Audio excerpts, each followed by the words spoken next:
नमस्कार दोस्तों, bloody vibes के आज के इस एपिसोड में हम लोग आप लोगों के सामने कोई भूतिया कहानी लेकर नहीं आए हैं, बल्कि कुछ ऐसे तथ्य, एक ऐसा खतरनाक टॉपिक लेकर आ गए हैं जिसके बारे में आप डिटेल में अगर जानेंगे ना तो आप लोगों के पैरों तले ज़मीन निकल जाएगी। रोज़ के कंपैरिजन में आज थोड़ी सी और ज़्यादा। बिना देरी किए आप लोगों को एक वीडियो क्लिप सुनाते हैं, ध्यान से सुनना। फिर उस वीडियो क्लिप के बारे में आप लोगों को चीज़ें कुछ ऐसी एक्सप्लेन करूँगा ना कि आप शॉक्ड रह जाएंगे। सुनिए ध्यान से। अब ये हो गया ना, अब 1-8 घंटे का गैप लेंगे।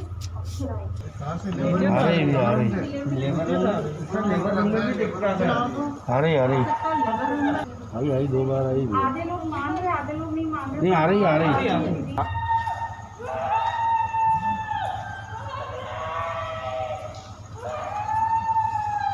सुने आप लोगों ने, ये जो आवाज़ थी ये इंदौर के एक बहुत ही प्रसिद्ध अस्पताल जो कि एमवाय हॉस्पिटल नाम से है, गवर्नमेंट हॉस्पिटल है, वहाँ से रिकॉर्ड की गई थी। 2020 की बात है, ये जुलाई का महीना रहा होगा। हॉस्पिटल के सारे लोग आराम से अपना काम कर रहे थे।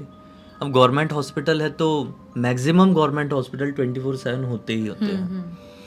तो रात के वक्त 12 साढ़े 12 बजे के आसपास अचानक, ये बहुत बड़ा अस्पताल है, इसको छोटा अस्पताल इमेजिन मत करो, बहुत बड़ा राउंड में सर्कल में बना हुआ है। गवर्नमेंट हॉस्पिटल वैसे बहुत बड़े होते भी हैं। हाँ, तो एक वार्ड में सारे जितने भी अटेंडेंट्स थे, जितने भी कंपाउंडर्स या नर्सेस थी, वो काम कर रहे थे, यानी हॉस्पिटल के एक हिस्से में।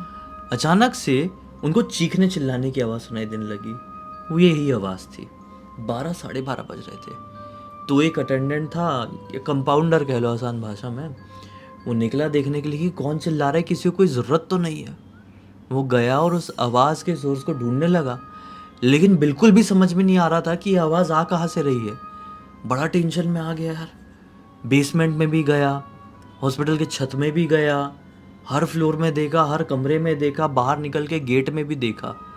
रोशनी कम थी, स्ट्रीट लाइट वहाँ पे ज़्यादा नहीं थी, क्योंकि थोड़ा सा आउटर इलाके में ही अस्पताल हो जाता है रात के वक्त।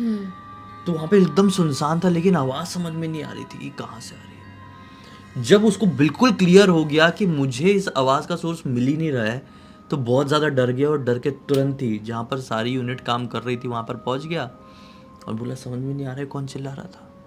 कुछ मिनटों बाद वो आवाज़ शांत हो गई। 15-20 मिनट बाद वो वापस से चिल्लाना शुरू कर दी और फिर शांत। फिर 15 मिनट बाद वापस से चिल्लाना। ये जो चिल्लाने की आवाज़ थी उस रात लगभग 3 घंटे तक चली। लोगों का दिमाग खराब हो गया। बोले चल क्या रहा है। लेकिन अभी भी बहुत सारे सीनियर डॉक्टर्स जो वहाँ पर अवेलेबल थे, मतलब सारे तो नहीं थे लेकिन जितने भी थे, वो इस चीज़ के ऊपर विश्वास नहीं कर रहे थे कि कोई आत्मा, भूत, प्रेत, पिशाच है। इनफैक्ट कुछ जूनियर डॉक्टर्स भी ये चीज़ के ऊपर विश्वास नहीं कर रहे थे। लेकिन जो अटेंडेंट वहाँ पे देखने के लिए गया था, वो जानता था कि चीज़ें नॉर्मल नहीं है। मुझे कोई भी दिखाई नहीं दिया। वो घबराने लगा था बहुत ज़्यादा, तो उसको ये कहकर शांत कराया कि भाई हो सकता है कि कोई मस्ती मजाक कर रहा होगा, हो सकता है कोई औरत रही होगी, कोई जो बहुत गरीब लोग रहते हैं, वो आके चिल्ला के जा रही होगी, उसका दिमाग थोड़ा सा वैसा हो गया होगा। ये सारी चीज़ों को इतना माइंड नहीं करते, अपन हॉस्पिटल में काम करते हैं। मतलब वो लोग भूत प्रेत विश्वास नहीं कर रहे थे। अगली रात आई, सेम टू सेम चिल्लाने का, सेम टू सेम टाइम पे। अब उसने बोला कि मेरे साथ कोई और चलो, कोई और देखने के लिए निकला उसके साथ। तो पीछे से एक डॉक्टर ने उसको बोली, जूनियर डॉक्टर थी, बोली कि जितने वार्ड्स हैं सब में ध्यान से देखना, और साथ ही साथ जो वो होता है ऑपरेशन थिएटर होता है, जो लेबर वार्ड होता है, जहाँ पे बच्चों का वो होता है, मतलब प्रेग्नेंट औरतों का डिलीवरी होती है, वहाँ सब जगह जाके देखना। हो सकता है कहीं से आ रही होगी, कहीं पे किसी का ट्रीटमेंट चल रहा होगा और हम बिना मतलब के डर रहे हैं। वो लोग निकले और लिटरली अब एक के कमरा के कोना छान के आए हैं, लेकिन वो दोनों को कोई भी सोर्स दिखाई नहीं दिया। उन लोगों ने फिर से आके बताया, लेकिन फिर से इनकी बातों के ऊपर किसी ने भी विश्वास नहीं किया। सबने बोले कि नहीं नहीं नहीं नहीं, ऐसा हो ही नहीं सकता, ये कोई मस्ती कर रहे हैं, या फिर तुम लोग खुद ही लोग मिलके ये मस्ती कर रहे हो। बोले हम क्यों करेंगे। फिर तीसरी रात आई, फिर तीसरी रात को सेम टाइम में। अब तक तीसरी रात तक बहुत सारे लोगों को विश्वास हो गया था। जब वापस से तीसरी रात में आवाज़ आना शुरू हुई कि कुछ ना कुछ झोल है, तो फटाक से एक अटेंडेंट ने अपना मोबाइल निकाला और रिकॉर्ड करना शुरू कर दिया।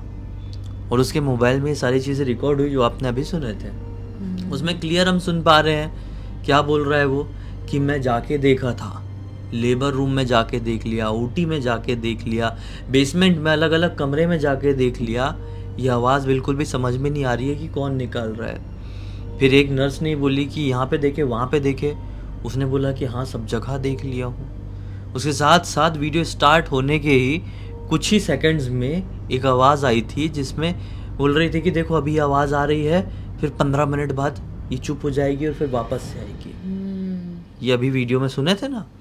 तो मतलब सारे के सारे लोगों को यकीन था कि ये आवाज़ कितने बजे आ रही है, कितने देर के लिए आ रही है, कितनी देर के लिए शांत हो रही है। फिर क्या बोलते हैं, ये बात बहुत ज़्यादा फैल गई भाई, क्योंकि वहाँ पे मरीज भी होते हैं, लोग भी होते हैं, तो ये बात बाहर तक गई। फिर इतनी बाहर तक चली गई कि बहुत सारे मीडिया न्यूज़ चैनल्स के पास ये चीज़ पहुँच गई, बहुत सारे अलग अलग तरह के लोग के पास। तो लोग तहकीकात के लिए भी पहुँचे, लेकिन किसी को कुछ समझ भी नहीं आया। कई बड़े बड़े न्यूज़ चैनल्स यार, और उन लोगों ने भी उस समय वो आवाज़ को रिकॉर्ड किए। लेकिन मीडिया कर्मी ये चीज़ के ऊपर कैसे विश्वास करें, कैसे ये क्लियर बोल दें कि वहाँ पे कुछ था भूत प्रेत या पैरानॉर्मल जैसा।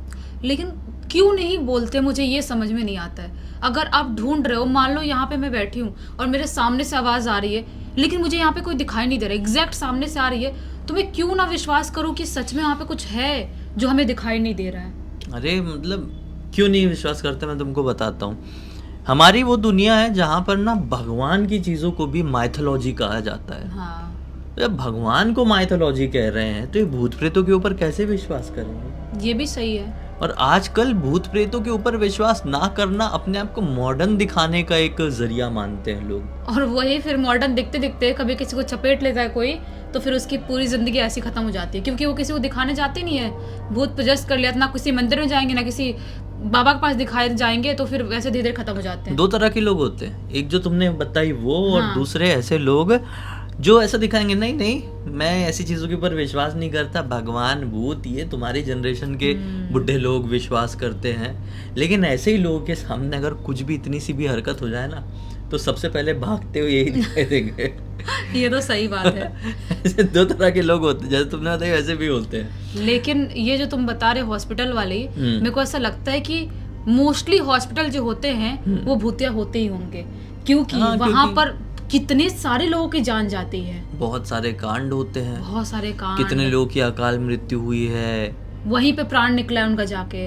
ऐसे मेरे को ना अचानक से मेरे बचपन का कुछ याद आया। हाँ, मैं छोटा था, बहुत छोटा था, यही कोई, बहुत सारे लोग मजाक नहीं करने लगे कि बचपन में तो सब छोटे होते हैं। मैंने भी इसलिए ब्रेक मैं भी छोटी थी लेकर बचपन में। बोला, हाँ। मैं बहुत छोटा था। इनफैक्ट मैं शायद 5-6 साल का था। मैं अपने एक मामा के घर जाता था, तो वो जो मामी थी मेरी, वो एक गवर्नमेंट नर्स थी। वो एक ऐसे एरिया में रहती थी जो कि गवर्नमेंट डॉक्टर्स वगैरह को ही दिया जाता था, नर्सेस को दिया जाता था जो बड़े पोस्ट में होते थे। मतलब एक ऐसा एरिया जो कि गवर्नमेंट ने दी हुई थी अपने कर्मचारियों को। तो हम लोग जाते थे, वहाँ पर रुकते थे, और वहाँ पे 2 लड़कियाँ थी, मेरे से बड़ी थी, मेरी कजिन्स थी जो मामा की लड़की थी। मुझे याद है कि उनके ही कमरे में हम बच्चे सब लोग सोया करते थे। रात में अचानक से ये चीखने चिल्लाने की आवाज़ सुनाई देना शुरू हो जाती थी, और ये जितनी सुनाई दी ना इस वीडियो में, उससे भी कई गुना ज़्यादा डरावनी। लेकिन ये आवाजें आती कहाँ से थी? बहुत भयानक। मेरे दिमाग में भी यही क्वेश्चन आया। पहली रात सुना, बच्चा था मैं 5-6 साल का, लेकिन फिर भी मैं भूत ऊत के सीरियल्स वगैरह बहुत देखता हूँ बचपन से ही। जब से मैंने होश संभाला हुआ ना, लिटरली मैं भूत प्रेतों के सीरियल देखना, फिल्में देखना, उनको एंजॉय करना, मुझे वो सारी चीज़ें याद है। तो फिर भी मैंने वो आवाज़ें सुना एक रात, तो मुझे ऐसा लगा कि कोई पागल होगी, क्योंकि बहुत सारे मैंने पागलों को भी बचपन में देखा हुआ था। मतलब मैं अपने बचपन में जाके बता रहा हूँ, अभी तो मेंटली अनस्टेबल कहेंगे उनको, उनको बीमारी रहती बेचारों को, लेकिन उस समय तो मैं पागल समझता था। बच्चों के दिमाग में तो यही आता है। हाँ, तो मैंने उस इलाके में 1-2 ऐसी औरतों को देखा हुआ था जिनकी मानसिक स्थिति ठीक नहीं थी, वो चिल्लाती रहती थी। तो मैंने पहली रात जब ये चिल्लाने की आवाज़ सुना, तो मुझे ऐसा लगा कि वो पागल औरतें ही चिल्ला रही होगी। दूसरी रात फिर से आई, तीसरी रात मैंने नोटिस किया कि ये जो चिल्लाने की आवाज़ है साला, वो उन औरतों की आवाज़ से मिलती जुलती नहीं है। मतलब दिन में भी मैंने उन औरतों को चिल्लाते हुए सुना था, वो इतनी ज़ोर ज़ोर से नहीं चिल्लाती थी, ऐसे करके चिल्लाती थी, अपने आप को मार रही है ऐसा। हाँ तो नॉर्मली तो वैसे ही चिल्लाते हैं। हाँ। हाँ लेकिन जो आवाज़ें मुझे रात में सुनाई देती थी वो लिटरली खौफनाक आवाज़ें होती थी। मतलब जैसे ये वीडियो में चिल्ला रही थी उस टाइप से। कुछ ही समय पहले मैंने राज नाम की फिल्म देखा हुआ था। हाँ। एक रात को मैंने वो आवाज़ मेरे दिमाग में आई कि राज फिल्म में चुड़ैल ऐसी चिल्लाती थी, हाँ। और वही चिल्लाने की आवाज़ उसी पल मेरे दिमाग मतलब मेरे कान में आई, तो मेरा दिमाग फट गया। मैंने बोला ये तो भूत जैसी आवाज़ लग रही है। मैंने उठाया, दीदी दीदी दीदी ये किसकी आवाज़ है? दीदी बाजू में ही सो रही थी, मेरी कजिन। तो बोली सो जा, सुबह बताऊँगी, अभी सो जा, चुपचाप सो जा, ज़्यादा मत जाग। मैं सो गया। सुबह उठा, दीदी से पूछा, हंसने लगी, बोलती कब उठाया तूने, कौन सी आवाज़ की बात कर रहा है? बोली कोई आवाज़ नहीं है। अब मेरी क्यूरियोसिटी और बढ़ गई, बच्चों को तो ऐसा ही होता है। हाँ। मतलब ये ऐसे कैसे बात काट सकती है यार? और मैं बचपन से ऐसा रहा हूँ, मेरी बात कोई काट दिया तो मेरा दिमाग फिर जाता है, फिर मेरे को जानना ही है कि वो बात काटी क्यों गई है। हाँ मतलब कुछ छुपाया तो नहीं जा रहा है। कुछ छुपाया क्यों जा रहा है मेरे से, फिर मेरे को जानना रहता है। हाँ, हाँ। तो पूछ रहा हूँ, वो हंस हंस के बात टाल के निकल ली इधर उधर। फिर एक बड़ी वाली दीदी से पूछने के चक्कर में पड़ा हुआ हूँ, वो भी नहीं बता रही है।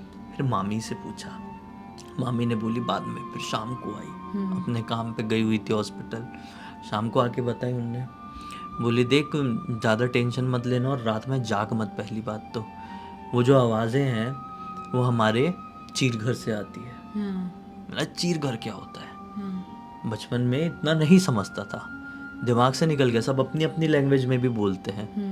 वहाँ से हम लोग निकल गए, अपने घर आ गए। फिर मैंने अपने पापा से पूछा, पापा ये चीर घर क्या होता है? वो मामी बोलती थी कि वहाँ से चिल्लाने की आवाज़ आती है और रात में ज़्यादा जाग मत और उन आवाज़ को ज़्यादा ध्यान मत दे, तबीयत ख़राब हो जाएगी तेरी, ऐसा ऐसा मामी बोल रही थी। तो पापा ने बोली चीर घर तो वो होता है ना जहाँ पे लोग जो मर जाते हैं उन लोगों का फिर कटाई फटाई होती है, अच्छा जो करते हैं पोस्टमार्टम होता है, उसको चीर घर कहते हैं। तो मैंने बोला पापा वहाँ से चिल्लाने की आवाज़ कैसे आ सकती है किसी की? तो पापा ने बोले कि हो सकता है कि भाई वहाँ पे कोई एक मृत शरीर है, उसका अगर पोस्टमार्टम हो रहा है, हो सकता है कि उसकी आत्मा आसपास हो सकता है। और ये अकेला वहाँ का किस्सा नहीं है, ये वहाँ का चैप्टर तो क्लोज। फिर मैं जब भी जाऊँ हर रात में मुझे वो आवाज़ सुनाई थी। फिर मैं थोड़ा बड़ा हुआ 1-2 साल बाद, तो मेरी वो कजिन्स लोगों ने मुझे बताई कि हर रात आवाज़ आती है भाई, और वो रात में 2-2:30 बजे तक की आवाज़ आती है और बहुत डरावनी आवाज़ होती है। मतलब ये सही में भूतों की आवाज़ है? वो बोलती है हाँ ये भूतों की आवाज़ है क्योंकि चीर घर से ही आती है। और वो बहुत सीरियस होके बताया उन लोगों ने। और वहाँ पे बिंदास रह भी रहे हैं, सब रहते हैं, मतलब उनको कोई गवर्नमेंट कर्मचारी है ना सब। हाँ तो फिर तो रहना ही पड़ेगा, मजबूरी मैं है। इसलिए जगह का नाम भी नहीं बोल रहा हूँ, क्लियर हाँ। गवर्नमेंट कर्मचारी हैं, सब रह रहे हैं वहाँ पे भाई बहुत अच्छे से। फिर मुझे ऐसा लगा कुछ समय बाद जब मैं थोड़ा बड़ा हो गया, होश संभाल लिया, जैसे मैंने अभी एक सेकंड टाइप के लोगों का एग्जांपल दिया, कूल टाइप का बन गया, जब मुझे ये सारी चीज़ों के ऊपर विश्वास नहीं, ना भगवान होते ना भूत होते, ये सारी चीज़ें सिर्फ हमारी कहानियों तक सीमित हैं। मेरी भी एक टाइम पे सोच ऐसी हुई थी और बहुत सारे लोग सोचते, तुम भी सोचते थे एक टाइम पे। हाँ थोड़ा बहुत तो सोचती ही थी। हाँ। तो एक फेस मेरी लाइफ में ऐसा आया। तो फिर मैंने क्या सोचा, बचपन में जो पोस्टमार्टम वाले हाउस का जो मामी और उनकी बेटियों ने मुझे बताए थे, वो शायद इसलिए बताए होंगे, शायद इसलिए बोले होंगे कि मैं बच्चा था, वो लोग भी मेरे मज़े ले रहे होंगे, या फिर वो लोग भी मुझे कहानी सुना रहे होंगे, या मेरे साथ मस्ती कर रहे होंगे, और मैंने उन चीज़ों को भुला दिया। फिर कुछ समय बाद मुझे एक ऐसा बंदा मिला जो कि हॉस्पिटल में ही काम करता था। ये बात है मेरे नागपुर के दौरान की, जब मैं नागपुर में रहता था, अपनी क्लास 11-12 कर रहा था। वहाँ पे एक आदमी मिला, मतलब आदमी इन द सेंस जितना बड़ा अभी मैं हूँ उतना बड़ा वो था उस समय। और मैं एक रेंटेड घर में रहता था। तो रेंटेड घर कैसा था कि एक नीचे भोजनालय था, भोजनालय मतलब रेस्टोरेंट, और ऊपर सब अलग अलग कमरे में बहुत सारे लोग रहते। तो एक कमरे में हम लोग, एक कमरे में कुछ गवर्नमेंट एग्जाम की तैयारी करने वाले बच्चे, तो एक कमरे में जॉब करने वाले बच्चे। तो जॉब करने वालों में से जो आदमी था एक, वो था कंपाउंडर एक सरकारी अस्पताल का, ठीक है। तो उसने मुझे बताया कि भाई रात में सही में हमको भी एक्सपीरियंस होता है कई बार। नागपुर में तो नहीं हुआ, उसने बोला। मैं जहाँ पहले काम करता था, मैं एक गांव के अस्पताल में था, मैं ट्रांसफ़र होके अभी अभी गांव में नागपुर में आया हुआ हूँ। पहले मैं गांव में था बहुत छोटे से, मैंने वहाँ पे ऐसी ऐसी चीज़ें एक्सपीरियंस किया हूँ, तू हिल जाएगा। फिर मैंने बात में उससे पूछा, वो चीज़ मेरे दिमाग में हमेशा से थी बचपन में, वो मामी वाली, कज़न्स वाली। तो मैंने उससे पूछा कि भाई हॉस्पिटल में तुझे आवाज़ आती, ठीक है, लेकिन क्या पोस्टमार्टम हाउस में मॉर्चरी में भी ऐसा हो सकता है क्या पॉसिबल, चीखने चिल्लाने? बोला 100%। बोला तू सोच भी कैसे सकता है कि आवाज़ें नहीं आती होगी? तो खुद सोच के देखना, वहाँ पे इतने सारे शरीर के साथ वो हो रहा है, कटाई पटाई हो रही है, वहाँ से आएगी। फिर मेरे को थोड़ा सा लगा यार कि सही में, क्योंकि उस दिन हमारा माहौल भी बना हुआ था, हम लोग ऐसी ऐसी बात कर रहे थे। फिर कुछ समय और बीता, फिर जब मैंने प्रॉपर जानकारी प्राप्त करने की कोशिश किया इस चीज़ के ऊपर, तो मुझे पता चला कि बहुत सारे लोग जो पोस्टमार्टम रूम में काम करते हैं, ऐसे जगहों में काम करते हैं, वो लोग ये कहते हैं कि कई बार उन लोगों का कटाई करते टाइम ना जो बॉडीज़ रहती है वो हाथ भी पकड़ लेती है, ऐसा जुब से हाथ पकड़ लेती है। जैसे तुम ये कटाई कर रही हो, ये हाथ पकड़ ली, ऐसा भी होता है। तो डरते नहीं होंगे और वो लोग? बहुत ताकत से पकड़ा जाता है। हाँ, कई बार उठ के बैठने लगते हैं, कई बार चीखने चिल्लाने लगती हैं, और ये चीखना चिल्लाना इतना जोर का होता है कि लोगों का दिमाग फट जाए। तो पोस्टमार्टम वाले लोग करते कैसे वो काम फिर? करते हैं। मतलब वो सैल्यूट है, महान लोग हैं फिर वो, इतनी सारी चीजें मतलब फेस करने के बाद भी वो कर रहे हैं ये। लेकिन ये हमेशा नहीं होता, लेकिन मैं एक और चीज बोल दूं, ये सबके साथ नहीं होता होगा, लेकिन ये बहुत सारे केसेस में होता है। अभी मजाक की बात लगी बहुत सारे लोगों को, एक वीडियो रील में बहुत ज्यादा फेमस हुआ था, जिसमें एक औरत है यूपी या बिहार की, उसके लैंग्वेज से लग रहा है, थी, वो उस मतलब रूम में काम करती थी। तो उसका इंटरव्यू लेने के लिए कोई आया, एक आदमी सीरियस इंटरव्यू चल रहा है, उससे पूछ रहा है कि आप कितने शवों का पोस्टमार्टम की हुई है? तो उसने बोली इतने इतने हो चुके, इतने हजार हो चुके हैं, बुढ़ी भी थी थोड़ी। तो बोले कि आपने कभी कुछ एक्सपीरियंस नहीं किए क्या? बोले किए ना, हमने किए हैं। एक बार एक बॉडी आई, हम पोस्टमार्टम कर रहे थे, तो बॉडी बार बार अपनी आँख खोल ले, हम आँख बंद करें फिर वो अपनी आँख खोल ले। तो हमने भी गुस्से में बोल दिया कि अरे चुप, बंद करके लेटो अपनी आंखें, जिंदा नहीं हो तुम, मर चुके हो। तो ऐसा करके ये कॉमेडी रील आया था, लेकिन इस चीज की गहराई में जाके सोचो, वो हिम्मत वाली जो बोली तुम जिंदा नहीं, तुम बॉडी हो, तुम आंख बंद करो। तुम जिंदा नहीं हो, तुम मर चुके हो, आंख बंद करके लेटे रहो, हमको हमारा काम करने दो। ये भले ही कॉमेडी लग रहा है सुनने में, लेकिन ये बड़ा सीरियस मैटर है। फिर मैंने इस चीज के बारे में और जानने की कोशिश किया, और फिर मुझे ये पता चला कि हॉस्पिटल टर्म में, आसान भाषा में ये बताऊं तो इसको ये कहा जाता है कि शरीर में बहुत सारी गैसेस भर जाती है मरने के बाद, और जब कटाई होती है तो गैसेस निकलती है और वोकल कॉर्ड तक आती है, और वोकल कॉर्ड से आवाज़ निकल जाती है चीखने की। वो गैसेस हमारे हाथ के मूवमेंट करा देती है, हमारा शरीर ऐसा अकड़ के उठ जाता है। तो लोगों को लगता है कि ये चीज़ भूतिया है, लेकिन वो भूतिया नहीं होती है। मेडिकल टर्म में लोग ये कहते हैं कि वो साइंस है उसके पीछे, लेकिन मुझे ऐसा लगता है इसके पीछे कि कौन सा साइंस है यार? नहीं देखो, साइंस वाले क्या है ना, हर चीज में साइंस जबरदस्ती घुसेड़ने की कोशिश करते हैं, क्योंकि उनको ना दुनिया में सबसे महान बन के रहना है। उनके इतने महान लेवल पे कोई आना नहीं चाहिए। उनको ऐसा लगता है साइंस ही सब कुछ है, उसके अलावा कुछ दुनिया में हो ही नहीं सकता। ना ही भगवान हो सकता, ना ही भूत प्रेत हो सकता, कुछ भी नहीं हो सकता, सिर्फ साइंस ही हो सकता है। तो ये तो बहुत सोचने वाली बात है। लेकिन मुझे जहाँ तक लगता है कि जो बॉडीज रहती है ना, अपने वैसे शरीर में जो आत्मा रहती है, बार बार प्रवेश करने की कोशिश करती होगी, एंटर करने की कोशिश करते होगी, जिसकी वजह से वो जो मूवमेंट होती है या चिल्लाने चीखने की आवाजें वो आ जाती है। तुमने ऐसा कुछ कभी सुनी नहीं, एक्सपीरियंस नहीं किया? नहीं, मैंने तो नहीं, लकीली नहीं की हूँ, अच्छी बात है, भगवान की दया से नहीं की हूँ, और ना ही करूँ तो अच्छा बहुत है। डरावनी फीलिंग होती है। मुझे यकीन है कि जितने लोग देख रहे होंगे उनमें से बहुत सारे ऐसे लोग होंगे, जितना मैंने बताया उसमें से मिलता जुलता कुछ ना कुछ तो आप लोगों ने भी एक्सपीरियंस किए होंगे। किए हैं तो कमेंट सेक्शन में ज़रूर बताइए। अब तक जुड़े रहे थे तो लाइक ज़रूर कर देना, चैनल को सब्सक्राइब करके बेल आइकन दबा के ऑल के ऑप्शन में क्लिक करना, और साथ ही साथ ये भी बताना कि हमारा ये नया अंदाज वाला वीडियो आपको कैसा लगा। अच्छा लगा तो इस तरह के वीडियोस और करने की कोशिश करते रहेंगे। इंस्टाग्राम की लिंक इस वीडियो के डिस्क्रिप्शन बॉक्स में मिल जाएगी, क्लिक करके वहाँ पर भी पहुँच जाना, वहाँ पर भी जुड़ जाना। हम कल फिर से मिलते हैं, तब तक के लिए बहुत बहुत धन्यवाद। आपका दिन शुभ हो।